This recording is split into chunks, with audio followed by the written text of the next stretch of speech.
माता आदि शक्ति जगत जननी जगदम्बा के चरणों में कोटि कोटि नमन करते हुए हम सभी के आराध्य परम पूज्य योगीराज श्री शक्तिपुत्र जी महाराज के चरणों में कोटि कोटि नमन करते हुए इस प्लेटफॉर्म के माध्यम से यहाँ पर जुड़ रहे समस्त दर्शकों को, भारतीय शक्ति चेतना पार्टी के समस्त पदाधिकारियों को, कार्यकर्ताओं को पार्टी के 9वें स्थापना दिवस की हार्दिक शुभकामनाएं, बधाइयाँ।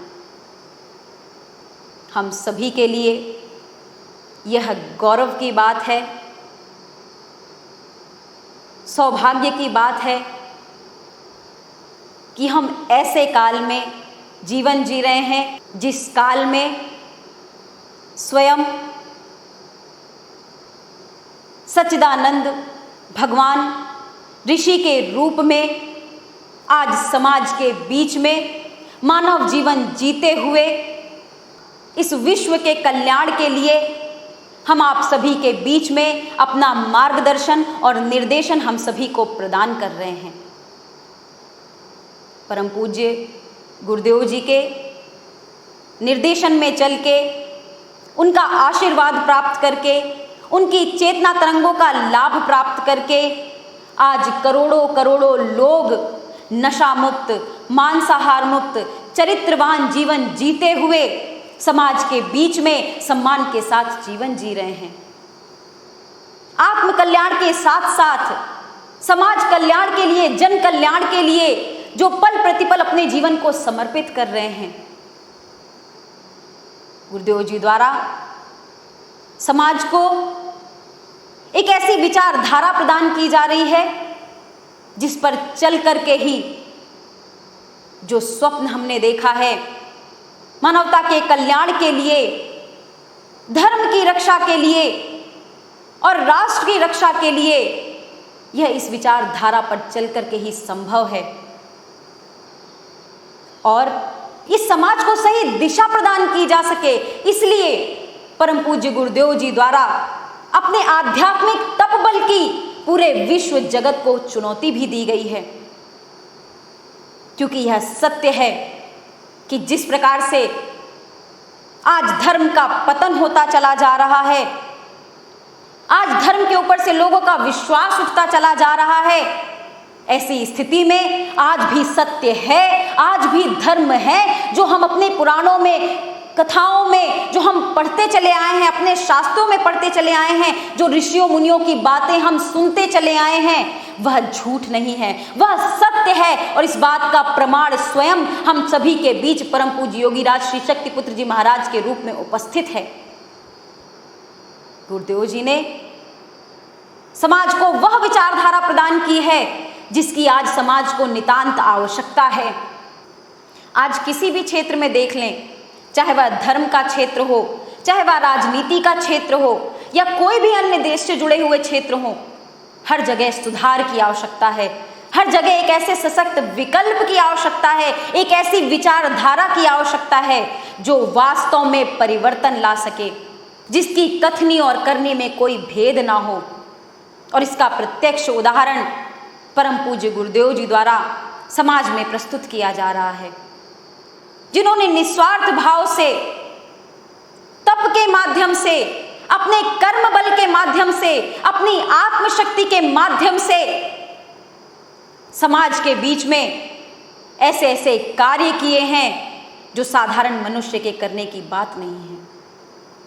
आज हम सभी के लिए सौभाग्य का विषय है कि मानवता की सेवा के लिए, धर्म की रक्षा के लिए और राष्ट्र की रक्षा के लिए परम पूज्य गुरुदेव जी द्वारा 3 पवित्र पावन धाराएं समाज को प्रदान की गई हैं। परम पूज्य गुरुदेव जी त्रिकालज्ञ हैं, उनसे कोई भी काल छुपा हुआ नहीं है। भविष्य में क्या होने वाला है उसके विषय में 20-20, 25 वर्षों पहले जो उन्होंने बातें कही थी, आज वह अक्षरशः सही हो रही हैं। एक एक शब्द सही हो रहा है। उनसे कोई भी काल छुपा हुआ नहीं है। और उसी का प्रमाण है कि उन्होंने काल परिस्थितियों को देखते हुए, सामाजिक परिस्थितियों का आंकलन करने के पश्चात समाज को कैसे सही दिशा विचारधारा प्रदान की जा सकती है और ऐसा कौन सा कार्य है जिसके माध्यम से वास्तव में समाज में परिवर्तन लाया जा सकता है, इस बात का विचार करने के पश्चात ही शुभ मुहूर्त में, शुभ नक्षत्रों में, शुभ तिथि में इन तीनों धाराओं का गठन करके समाज को विचारधारा के रूप में प्रदान किया है। धर्म कभी राजनीति से अलग नहीं रहा। धर्म और राजनीति का एकीकरण सदैव ही रहा है और जब जब राजनीति धर्म से विहीन हुई है, धर्म से अलग हुई है, तो तब राजनीति भ्रष्ट हुई है, तब राजनीति दिशाहीन हुई है, तब राजनीति निरंकुश हुई है। और आज उसी का परिणाम हम समाज के बीच में देख सकते हैं। आज उसी का परिणाम हम देख सकते हैं कि किस प्रकार से हमारे जितने भी राजनेता हैं, जितनी भी बड़ी बड़ी राजनीतिक पार्टियां हैं, सभी भ्रष्ट हो चुकी हैं। जिनका समाज में कभी सम्मान नहीं होता था, उन्हीं लोगों के बीच में से गुरुवर ने लोगों को निकाला, अपने चेतना अंश तैयार किए, अपने कार्यकर्ता तैयार किए, जिन्हें पल प्रतिपल गुरुदेव जी ने अपनी ऊर्जा से, अपनी चेतना तरंगों से सिंचित किया, जिनके अंदर गुरु जी ने इतना आत्मबल भरा कि आज वह अनीति, अन्याय, अधर्म के खिलाफ मजबूती से खड़े होकर के उसका विरोध करते हैं। और यही एक ऋषि की ऊर्जा तरंगों का, चेतना तरंगों का प्रभाव होता है। हम सभी के लिए यह गौरव का विषय है कि परम पूज्य गुरुदेव जी के निर्देशन में चलकर हमें इस तीसरी धारा के रूप में राष्ट्र की सेवा करने का, भारत मां की सेवा करने का सौभाग्य प्राप्त हुआ है। पार्टी की स्थापना एक विचारधारा को लेकर के शुरू की गई, एक ऐसी विचारधारा जिसकी आज समाज को वास्तविकता में आवश्यकता है। एक ऐसी विचारधारा जो किसी भी चीज से, अनीति, अन्याय, अधर्म से किसी भी प्रकार का समझौता ना करे। एक सशक्त विचारधारा के रूप में भारतीय शक्ति चेतना पार्टी के सभी कार्यकर्ताओं ने, सभी पदाधिकारियों ने मिलकर के मेहनत से, निष्ठा से, विश्वास से, समर्पण से, अपनी लगन से इन वर्षों में भारतीय शक्ति चेतना पार्टी को एक ऐसे मुकाम पर पहुंचाया है कि आज भारतीय राजनीति में भारतीय शक्ति चेतना पार्टी एक तीसरे सशक्त विकल्प के रूप में आज भारतवर्ष में स्थापित हो चुकी है। पिछले वर्षों में भारतीय शक्ति चेतना पार्टी के कार्यकर्ताओं द्वारा पूरी निष्ठा और लगन के साथ अपने अपने क्षेत्रों में कार्य किया गया। समाज सेवा के लिए, समाज में जागृति फैलाने के लिए कई स्थानों पर, हजारों से भी ज्यादा स्थानों पर लाखों रुपए की अवैध शराब भारतीय शक्ति चेतना पार्टी के कार्यकर्ताओं ने अपनी जान जोखिम में डाल करके पुलिस के हवाले करके उन पे कार्रवाई करवाई है। यह साधारण कार्य नहीं है। पार्टी के कार्यकर्ताओं द्वारा कोरोना काल में भी जहां जैसी आवश्यकता पड़ी, अपनी पूरी सेवाएं तन, मन, धन के रूप में समाज को प्रदान की गई। पार्टी के कार्यकर्ताओं द्वारा जन जागरण अभियान चलाते हुए देश की जनता को आज की राजनीति के रूप में, आज की राजनीति जिस प्रकार की हो चुकी है, इसके विषय में जागरूक करने का कार्य भारतीय शक्ति चेतना पार्टी के कार्यकर्ताओं द्वारा किया गया है। पिछले जितने भी चुनाव भारतीय शक्ति चेतना पार्टी के प्रत्याशियों द्वारा लड़े गए, पूरी ईमानदारी के साथ लड़े गए। हम सभी को ज्ञात है कि चुनाव में भ्रष्ट पार्टियों द्वारा कैसे करोड़ों करोड़ों रुपए पानी की तरह बहा दिए जाते हैं। ऐसे में भारतीय शक्ति चेतना पार्टी ने एक उदाहरण प्रस्तुत किया है। किसी भी गलत रास्ते को ना अपनाते हुए सच्चाई के साथ, ईमानदारी के साथ, अपनी मेहनत के कमाए हुए धन के साथ, किसी को खरीद करके नहीं बल्कि लोगों के हृदय में अपना स्थान बना करके पार्टी के प्रत्याशियों ने, कार्यकर्ताओं ने अपने क्षेत्र में अपना स्थान और जनता का समर्थन भी प्राप्त किया है। संघर्ष है निश्चित रूप से, मगर हमें पूरा विश्वास है कि जिस संकल्प को लेकर के, जिस राष्ट्र रक्षा के संकल्प को लेकर के, जिस राष्ट्र के निर्माण के संकल्प को लेकर के हम आगे बढ़ रहे हैं, वह संकल्प एक ना एक दिन पूर्ण अवश्य होगा। यह जो संकल्प पार्टी के कार्यकर्ताओं द्वारा, पार्टी के संस्थापक संचालक द्वारा लिया गया है, यह साधारण संकल्प नहीं है। यह संकल्प है भारतवर्ष को भय, भूख, भ्रष्टाचार से मुक्त करते हुए, जाति, भेद, धर्म, संप्रदाय से ऊपर उठते हुए, समाज को समानता का अधिकार दिलाते हुए एक ऐसा उदाहरण प्रस्तुत करना कि भारतवर्ष सभी को समान रूप से लेकर के आज यह राजनीति के रूप में समाज को एक ऐसी स्थिति प्रदान कर सकें जहां इस भारतवर्ष में एक भी व्यक्ति भूखा ना सो सके। आजादी के इतने वर्षों बाद भी आज रोटी, कपड़ा और मकान मुद्दा है, आज पीने का पानी मुद्दा है। जहां आज भारत में और कई विकास के मुद्दे होने चाहिए, आज भी चुनाव आप देखेंगे लड़े जाते हैं किन मुद्दों पर? आपके घरों में जल पहुंचाने के मुद्दों पर, आपके यहाँ सड़कें बनवाने के मुद्दों पर, आपके यहाँ पर भोजन और मकान दिलाने के मुद्दों पर आज की राजनीति चुनाव लड़ती है। इससे बड़ा दुर्भाग्य और क्या हो सकता है? अरे यह अधिकार तो हमें कब के मिल गए होते अगर इन भ्रष्ट पार्टियों ने ईमानदारी के साथ कार्य किया होता। मगर आज भारतीय शक्ति चेतना पार्टी की आवश्यकता इसीलिए पड़ी है कि राजनीति में से नीति तो गायब ही हो चुकी है, केवल राज करने की और सत्ता करने की भूख, सत्ता प्राप्त करने की भूख इन राजनेताओं को ऐसी सवार हो गई है कि उचित अनुचित का इनको भान नहीं रह गया, नीति अनीति का इनको भान नहीं रह गया, धर्म अधर्म का इनको ज्ञान नहीं रह गया। सत्ता सुख प्राप्त करने के लिए यह किसी भी हद तक गिर सकते हैं और इसका उदाहरण हमने पिछले कई चुनावों में देखा है कि कैसे नेताओं की खरीद फरोख्त होती है, कैसे संविधान की चुनाव के समय धज्जियां उड़ाई जाती हैं, कैसे सत्ता प्राप्त करने के बाद अधिकार में चूर यह सत्ताधारी लोग, यह सत्ताधारी नेता जनता के ऊपर तमाचे मारने की बात करते हैं। कैसे यह भूल जाते हैं कि यह यही जनता है जिन्होंने उन्हें अधिकार दिए हैं समाज की सेवा के लिए, समाज का शोषण करने के लिए नहीं।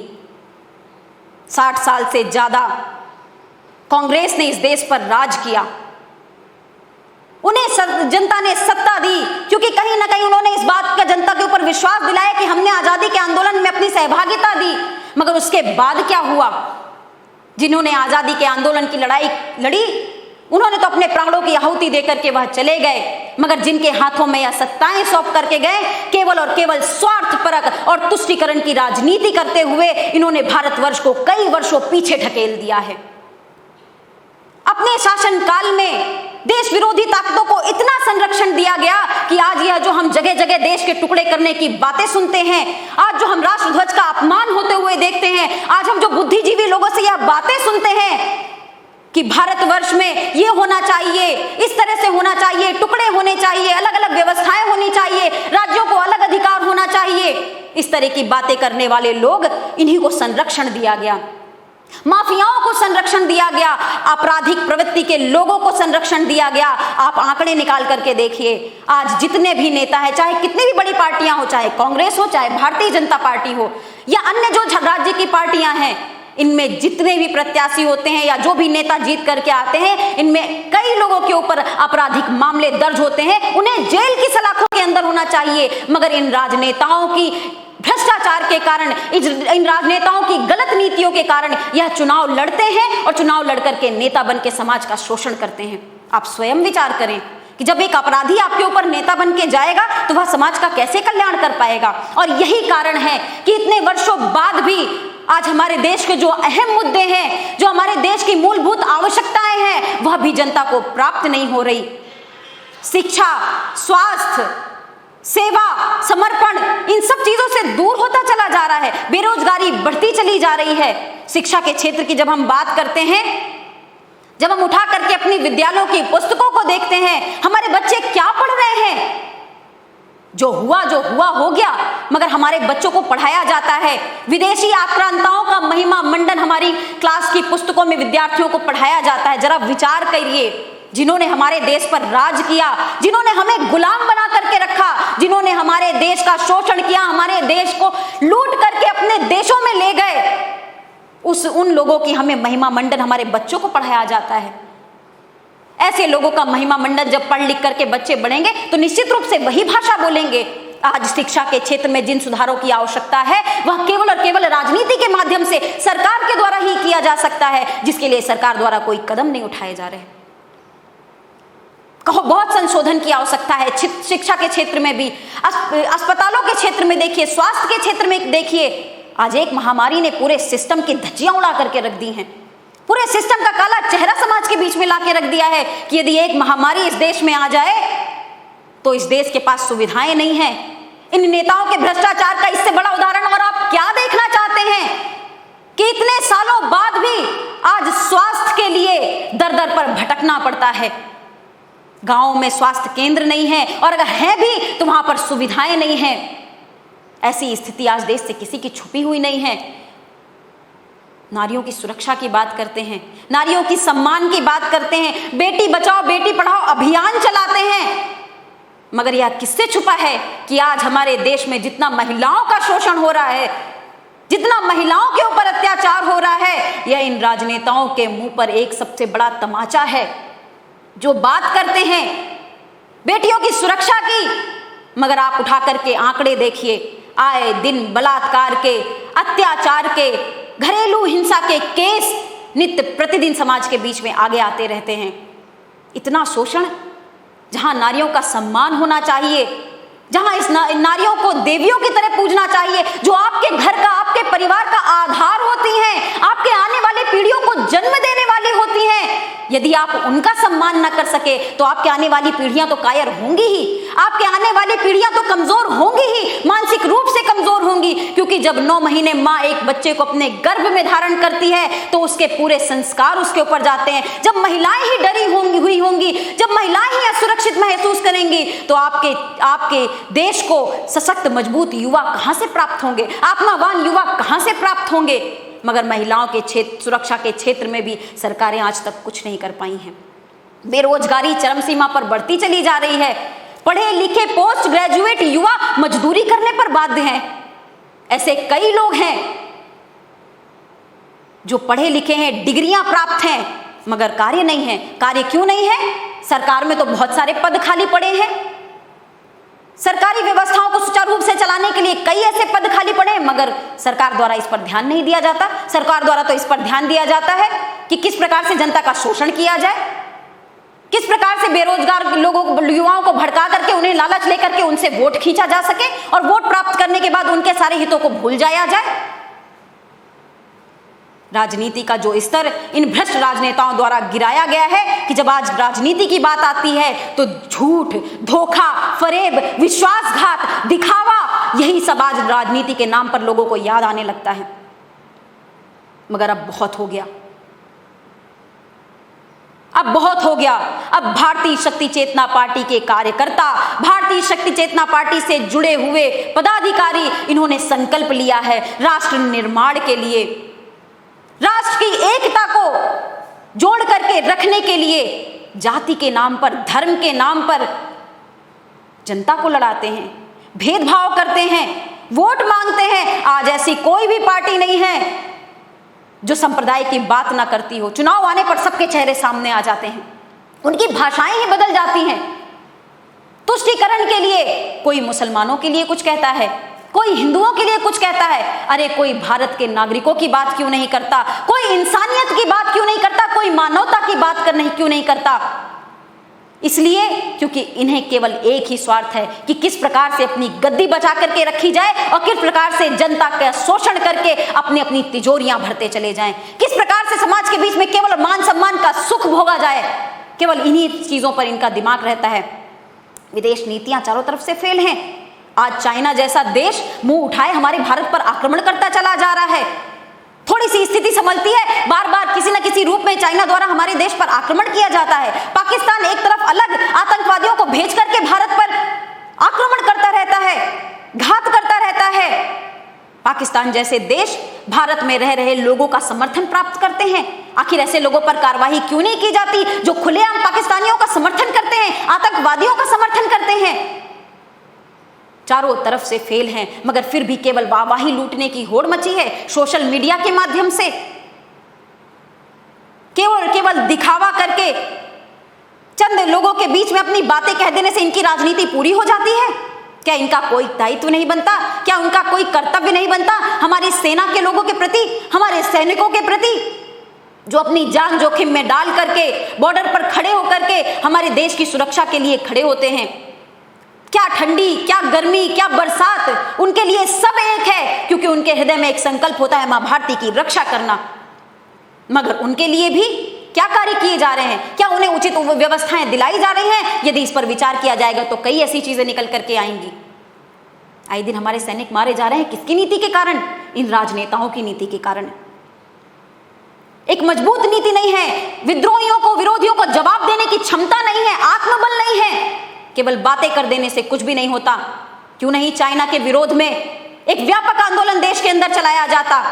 क्यों नहीं इसका बहिष्कार किया जाता कि जिस प्रकार से यह कोरोना वायरस के माध्यम से भारत देश में बार बार प्रहार कर रहा है, एक बार लहर शांत होती है, जहां देखता है कि भारत फिर से ऊपर की ओर उठ रहा है, फिर से उसे नीचे दबाने के लिए दूसरी लहर भेज दी जाती है। कहीं ना कहीं इसके पीछे बहुत बड़ी साजिश है और इसके खिलाफ आवाज उठाई जानी चाहिए। मगर कौन आवाज उठाएगा? क्योंकि जिन राजनेताओं को आप सभी लोग चुन करके भेजते हैं, जिन राजनेताओं को गद्दी पर हम भेजते हैं, उन्हें तो किसी और चीज से मतलब है। उन्हें तो देश के स्वार्थ से लेना ही देना नहीं है। देश की एकता को तोड़ करके रख दिया, अनेकता में बांट करके रख दिया। छोटी छोटी जाति, धर्म, संप्रदाय के नाम पर लोगों को बांटना शुरू कर दिया। और कितना गिरेंगे?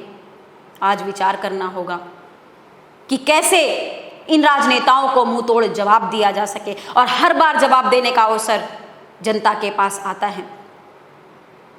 गाय के नाम पर वोट मांगते हैं, मगर विचार करिए, देखिए कि आज भी कितनी गौवें प्रतिदिन, कितने गौवंश प्रतिदिन कत्ल के लिए कत्ल खाने पर जाते हैं। यह बूचड़ खाने, यह कत्ल खाने खोलता कौन है? यह सरकार खोलती है। आपको जान करके आश्चर्य होगा कि विदेशों में गौमांस को पहुंचाने में भारत आगे नंबर पर है। इससे ज्यादा और शर्म की बात क्या हो सकती है, जिसे हम मां के तौर पर पूजते हैं। एक ऐसा पशु जो हर तरह से मानव के लिए उपयोगी है, उसकी हत्या करके, उसका वध करके, उसके मांस को विदेशों में बेचा जाए, देश में उसका भक्षण किया जाए और फिर गाय के नाम पर वोट मांगा जाए। यही इनकी नीति है। इस नीति को समझना होगा, इनके खिलाफ एकजुट होना होगा। चाहे बातें कोई कितनी भी कर ले आपको लुभाने के लिए, चाहे कोई कितने भी आपको लोभ दे दे, लालच दे दे, मगर एक अंदर अंदर जाकर के सबके सब एक हैं। आज इस पार्टी में तो कल दूसरी पार्टी में। पर्दे के पीछे यह सभी नेता एक हैं, एक साथ बैठ करके खाते हैं, पार्टियां करते हैं, एक दूसरे की विचारधारा के ऊपर हंसते हैं और समाज के बीच में जनता को, लोगों को लड़ाते हैं। यही इनकी नीति है कि बांटो और राज करो। इनमें और अंग्रेजों में क्या अंतर रह गया? उन्होंने भी तो यही नीति अपनाई थी, क्योंकि वह जानते हैं कि यदि देश की जनता एक हो गई, देश का नागरिक एक हो गया, तो यह कभी भी गलत तरीके से राज नहीं कर पाएंगे या भ्रष्टाचार नहीं कर पाएंगे। और इसीलिए इस नीति को अपना करके यह आज तक देश को बांटने का कार्य कर रहे हैं। जरूरी अहम मुद्दे देश के तो आज भी वैसे दशकों से लंबित पड़े हैं। नागरिकता कानून हो, समान अधिकार कानून हो, जनता को समान अधिकार दिलाने की बात हो, जनसंख्या नियंत्रण कानून हो, न्याय व्यवस्था को आप उठा करके देख लीजिए, यह सब दशकों से लंबित पड़े हैं। इन पर कोई विचार नहीं होता, इन पर कोई कार्य नहीं होता। अरे कितना समय लगता है। आप बात तो उठाइए, आप चर्चा कीजिए, उसके गलत और सही पहलुओं पर विचार कीजिए, उसके बाद निर्णय लीजिए। देश की जनता आपके साथ है, मगर आत्मबल ही नहीं है, आत्मबल से शून्य है, इच्छा शक्ति ही नहीं है, दृढ़ संकल्प ही नहीं है। देशभक्ति की बात तो करते हैं, मगर देशभक्ति हृदय में नहीं है, उनके कार्य में नहीं है। इसीलिए वह कोई ठोस निर्णय नहीं ले पा रहे हैं। आज एक व्यक्ति को न्याय के लिए तरसना पड़ रहा है। अरे हम तो उस परंपरा के संवाहक हैं जहां कहा जाता है 10 अपराधी छूट जाए मगर एक निर्दोष को कभी भी सजा नहीं होनी चाहिए। हम उस परंपरा से आगे बढ़ते चले आए हैं। मगर आज क्या होता है, एक व्यक्ति यदि निर्दोष है तो उसे साबित करने में उसका जीवन निकल जाता है, और यदि एक व्यक्ति अपराधी है तो उस अपराधी को सजा प्राप्त करने में कई साल निकाल दिए जाते हैं। 10-10, 20-20 साल, 50-50 साल अपराधी बाहर घूमते रहते हैं, एक के बाद एक अपराध करते रहते हैं। और हमारे न्याय व्यवस्था की, कानून की जो न्याय व्यवस्था है वह क्या है, न्याय के लिए लोगों को तरसना पड़ता है, सालों सालों केस लंबित करके डाल दिए जाते हैं। इस पर कौन जवाबदारी लेगा? और उसका कारण यही है कि न्याय व्यवस्था के इतने पद खाली हैं मगर सरकार द्वारा इस पर कोई ध्यान नहीं दिया जाता। आखिर कौन आवाज उठाएगा? हमें और आपको आवाज उठाना होगा, और इसी संकल्प को लेकर के भारतीय शक्ति चेतना पार्टी का प्रत्येक कार्यकर्ता घर घर जाकर के लोगों को जागरूक करने का कार्य करता है। हम गर्व के साथ कहते हैं कि जहां जहां भी हमारे कार्यकर्ता हैं वहां से कोई भी गाय हत्या के लिए बूचड़ खाने तक नहीं जा सकती। हमारे कार्यकर्ता दिन रात लग करके, रास्ते रोक रोक करके उनको पुलिस के हवाले करवाते हैं, उन गायों का जीवन बचाने का कार्य करते हैं, महिलाओं की सुरक्षा के लिए संकल्पित हैं। भारतीय शक्ति चेतना पार्टी ने सरकार के सभी सही निर्णयों का समर्थन किया है, मगर जहां जहां भी गलत है भारतीय शक्ति चेतना पार्टी पुरजोर विरोध करती है। ये ईमानदारी के साथ कार्य नहीं कर सकते, इसीलिए हम आप सभी को एक होना होगा। आखिर कब तक इनके शोषण का हम शिकार बनते रहेंगे? आखिर कब तक हम अपने आने वाली पीढ़ियों को इनके गुलाम बनाते रहेंगे? आज देश विरोधी ताकतें सभी एक हो चुकी हैं। आज देश को तोड़ने वाली ताकतें चाहे देश में हो चाहे विदेश में हो, संगठित होकर के कार्य कर रही हैं। इसका प्रत्यक्ष उदाहरण हम आप सभी आगे देख सकते हैं, अपने देश की देख सकते हैं। देश के अंदर आज सोशल मीडिया के माध्यम से जो अराजकता समाज में फैलाई जा रही है, कोई कानून नहीं है। अनियंत्रित रूप से या सोशल मीडिया के जो लोग हैं, जो अधिकारी हैं, जो हैंडल्स हैं, या मनमाना अपना आचरण कर रहे हैं, इन पर कोई अंकुश लगाने वाला नहीं है। सोशल मीडिया के जितने भी प्लेटफॉर्म हैं सरकारी नियमों का पालन नहीं करते, मगर इस पर सरकार सख्त कार्रवाई नहीं करता, केवल चेतावनी देता है, और उसके बाद कुछ समय बाद जब मुद्दे शांत हो जाते हैं उस पर फिर किसी का ध्यान नहीं दिया जाता। अरे क्यों नहीं भारत के उत्पादों को बढ़ाया जाता? क्यों नहीं भारत में ऐसे सोशल मीडिया हैंडल बनाए जाते जिनका सरकारी नियमों के हिसाब से, जिनका आंकलन हो, जिनको आगे बढ़ाया जा सके? जब स्वदेशी की बात तो करते हैं मगर स्वदेश के प्रोडक्टों को, स्वदेश के चीजों को आगे बढ़ाने का कार्य नहीं कर पाते। सारी सिस्टम फेल हैं, सारी व्यवस्थाएं फेल हैं। हम आप सभी को जागना होगा, एक होना होगा, और इसी संकल्प को लेकर के भारतीय शक्ति चेतना पार्टी आगे बढ़ रही है। जनता का आह्वान करती है कि आइए, जैसे देश विरोधी ताकतें एक हो रही हैं, आज भारत में 25% ऐसे लोग हैं जो कहीं ना कहीं देश विरोधी मानसिकता के साथ ग्रसित हैं, जो कहीं ना कहीं आतंकवाद का समर्थन करते हैं, जो गलत नीतियों का समर्थन करते हैं, जो कहीं ना कहीं देश को बांटने का समर्थन करते हैं, जो कहीं ना कहीं देश को टुकड़े टुकड़े में बांट देना चाहते हैं, जो पुनः देश को विदेशियों का गुलाम बना देना चाहते हैं। ऐसी ताकतें भारत देश के अंदर एकजुट हो चुकी हैं। तो क्या हम राष्ट्रवादी कार्यकर्ताओं का, क्या हम राष्ट्रवादी ताकतियों का कर्तव्य नहीं बनता कि इस विपरीत परिस्थितियों में, इस मुश्किल समय में हम भी एकजुट होकर के इन ऐसी ताकतों का विरोध कर सकें? भूल जाइए सब कुछ, अपने आने वाली पीढ़ियों को याद कीजिए। आप उन्हें क्या दे करके जाना चाहते हैं? क्या गुलामी का जीवन पुनः दे करके जाना चाहते हैं? आइए एकजुट होते हैं, राष्ट्रवाद की शक्ति को अपने हृदय में स्थापित करते हैं, अपने संकल्प में स्थापित करते हैं, और अपने जीवन में उसे परिलक्षित करके हम लोगों के बीच में जा जा करके कार्य करें। हम देश की ताकतों को एकजुट करें, देशभक्तों को एकजुट करें, और आगे बढ़े इस देश को पुनः विश्व गुरु बनाने के लिए। उन आजादी में अपने प्राणों की आहुति देने वाले स्वतंत्रता संग्राम सेनानियों का स्वप्न जो आज भी अधूरा है, उस स्वप्न को पूरा करने के लिए आइए हम आप सभी एक हो जाएं। मैं आह्वान करना चाहूंगी इस प्लेटफॉर्म के माध्यम से भी आप सभी का कि आए, भारतीय शक्ति चेतना पार्टी की विचारधारा के साथ जुड़े, क्योंकि यही एक ऐसा विकल्प है जो अनीति या न्याय अधर्म के खिलाफ आवाज उठा सकता है। क्योंकि भारतीय शक्ति चेतना पार्टी का प्रत्येक कार्यकर्ता नशा मुक्त है, मांसाहार मुक्त है, चरित्रवान है, चेतनावान है, देशभक्त है, राष्ट्रभक्त है, समाज सुधारक है और संकल्पित है इस मानवता की सेवा के लिए। राष्ट्र की रक्षा के लिए और सभी धर्मों का सम्मान और सभी धर्मों की रक्षा के लिए। किसी प्रकार का कोई भेदभाव नहीं है, जाति भेद, छुआछूत, संप्रदाय भेद सभी को भुला करके आइए आज हम सब एक हो जाएं। आइए हम सब एक होकर के उस मां भारती को पुनः वह स्थान प्रदान करें जो मां भारती का इस विश्व में था। मां भारती के उस गौरव को वापस उन्हें दिलाएं कि गर्व के साथ हम कह सकें कि हम भारत माता की सच्ची संतान हैं।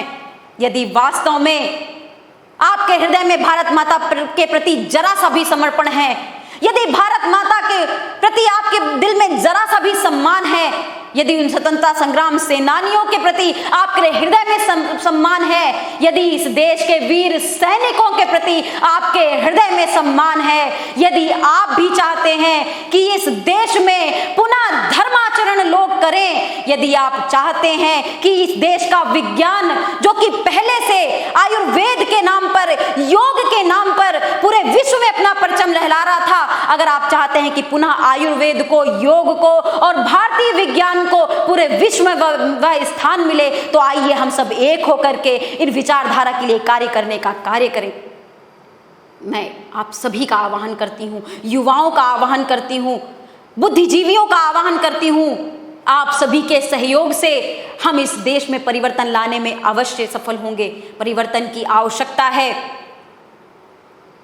अब बस बहुत हो गया। यदि आज भी हम एकजुट ना हुए, यदि आज भी हम एकत्रित ना हुए, तो फिर कभी अपने आप को माफ नहीं कर पाएंगे। इसीलिए आप सभी आइए, भारतीय शक्ति चेतना पार्टी के साथ जुड़िए और अपने अपने क्षेत्र में जागरूकता फैलाने का कार्य कीजिए। आज गर्व है हमें यह कहते हुए कि पिछले वर्षों में हमारे प्रयास के द्वारा हो सकता है हम जीत से दूर हों, हो सकता है अभी हमारे पास आंकड़े ना हो, मगर कई ऐसे स्थान हैं, कई ऐसे राज्य हैं जहां पर सत्ता किसकी होगी यह भारतीय शक्ति चेतना पार्टी निर्धारित करती है।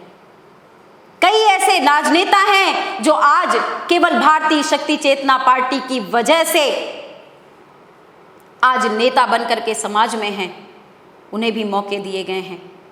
हम सभी को मौके देकर के देख चुके हैं, मगर अब हमें आगे बढ़ना होगा, हमें मेहनत करनी होगी, घर घर जाकर के लोगों को जागृत करना होगा इन अनीति, अन्याय, अधर्म करने वालों के विरुद्ध में, और तभी हम एक होकर के इस भारत को पुनः गौरव प्रदान कर पाएंगे। एक बार पुनः पार्टी के स्थापना दिवस पर अपने समस्त पदाधिकारियों को, अपने समस्त कार्यकर्ताओं को बहुत बहुत बधाई।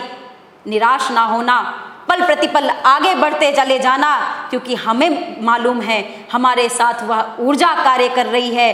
हमारे साथ ऐसे संस्थापक, संचालक परम पूज्य योगीराज श्री शक्तिपुत्र जी महाराज का निर्देशन है, जिस राह पे चल करके देर अवश्य हो सकती है, मगर जीत केवल और केवल सत्य की होगी, भारतीय शक्ति चेतना पार्टी की होगी। जय हिंद, जय भारत, जय माता की, जय गुरुवर की।